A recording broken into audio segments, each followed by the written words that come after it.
नमस्ते दोस्तों, गीता की धार्मिक कहानियों में आपका स्वागत है। आज हम बताते हैं गोवर्धन पूजा की विधि और कथा। गोवर्धन पूजा या अन्नकूट कार्तिक मास में शुक्ल पक्ष की प्रतिपदा यानी दिवाली के दूसरे दिन मनाया जाता है। मूलतः यह प्रकृति की पूजा है जिसका आरंभ भगवान कृष्ण ने किया था। इस दिन प्रकृति के आधार के रूप में गोवर्धन पर्वत की पूजा की जाती है और समाज के आधार के रूप में गाय की पूजा की जाती है। यह पूजा ब्रज से आरंभ हुई थी और धीरे धीरे अब पूरे भारत में प्रचलित हो गई है। गोवर्धन पूजा की विधि। इस दिन गोवर्धन पर्वत गोधन यानी गाय और भगवान श्री कृष्ण की पूजा का विशेष महत्व है। गोवर्धन पूजा के लिए गाय के गोबर से गोवर्धन बनाकर उसे फूलों से सजा लें।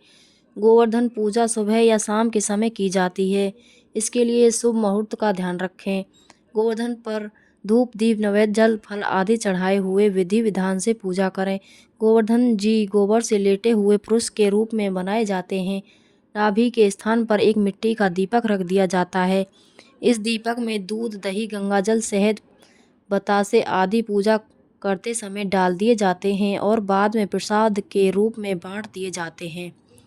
पूजा के बाद गोवर्धन जी की 7 परिक्रमा लगाते हुए उनका जयकारा बोलें। परिक्रमा के वक्त हाथ में लोटे से जल गिराते हुए और जौ बोते हुए परिक्रमा पूरी करें। ग्रामीण क्षेत्रों में इस दिन गाय बैल आदि पशुओं को स्नान कराकर उनकी पूजा की जाती है।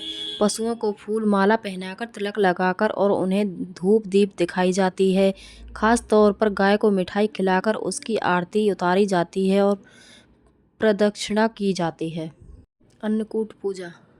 गोवर्धन पूजा के दौरान नई फसलों से अन्नकूट का प्रसाद बनाया जाता है। इसी प्रसाद का भोग लगाया जाता है। इस दिन एक ही रसोई से घर के हर सदस्य का भोजन बनता है। भोजन में विविध प्रकार के पकवान बनाए जाते हैं। इसमें प्याज लहसुन का प्रयोग नहीं होता है। भोजन बनाकर श्री कृष्ण को भोग लगाते हैं। अन्नकूट में 56 तरह के खाद्य पदार्थ शामिल किए जाते हैं। इस दिन प्रदोष काल में यानी शाम के समय में विधि विधान से श्री कृष्ण भगवान की पूजा की जाती है।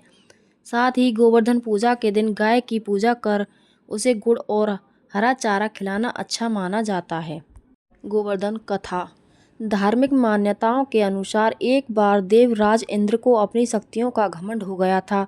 इंद्र के इसी घमंड को दूर करने के लिए भगवान कृष्ण ने लीला रची। एक बार गोकुल में सभी लोग तरह तरह के पकवान बना रहे थे और हर्षोल्लास के साथ नृत्य संगीत कर रहे थे। यह देखकर भगवान कृष्ण ने अपनी माँ यशोदा जी से पूछा कि आप लोग किस उत्सव की तैयारी कर रहे हैं।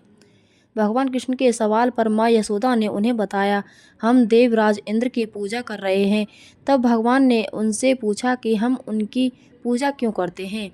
यशोदा मैया ने उन्हें बताया कि भगवान इंद्र देव की कृपा हो तो अच्छी बारिश होती है, जिससे हमारे अन्न की पैदावार अच्छी होती है और हमारे पशुओं को चारा मिलता है। माता की यह बात सुनकर भगवान कृष्ण ने कहा कि हमें गोवर्धन पर्वत की पूजा करनी चाहिए, क्योंकि हमारी गाय तो वही चारा करती है और वहाँ लगे पेड़ पौधों की वजह से ही बारिश होती है। भगवान कृष्ण की बात मानकर गोकुलवासी गोवर्धन पर्वत की पूजा करने लगे। यह सब देखकर इंद्रदेव क्रोधित हो गए और उन्होंने इसे अपना अपमान समझा और ब्रज के लोगों से बदला लेने के लिए मूसलाधार बारिश शुरू कर दी। बारिश इतनी विनाशकारी थी कि गोकुलवासी घबरा गए। तब भगवान कृष्ण ने गोवर्धन पर्वत को अपनी उंगली पर उठाया और सभी लोग इसके नीचे आकर खड़े हो गए। भगवान इंद्र ने 7 दिनों तक लगातार बारिश की और 7 दिनों तक भगवान कृष्ण ने इस पर्वत को उठाए रखा। भगवान कृष्ण ने एक भी गोकुलवासी और जानवरों को नुकसान नहीं पहुंचने दिया, ना ही बारिश में भीगने दिया। तब भगवान इंद्र को एहसास हुआ कि उनसे मुकाबला कोई साधारण मनुष्य तो नहीं कर सकता है। जब उन्हें यह बात पता चली कि मुकाबला करने वाले स्वयं भगवान श्री कृष्ण हैं, तो उन्होंने अपनी गलती के लिए क्षमा याचना मांगी और मुरलीधर की पूजा करके उन्हें स्वयं भोग लगाया और माना जाता है तब से ही गोवर्धन की शुरुआत हुई। बोलो गोवर्धन भगवान की जय। वीडियो अच्छी लगी हो तो लाइक करना, शेयर करना, सब्सक्राइब करना नहीं भूलें। धन्यवाद।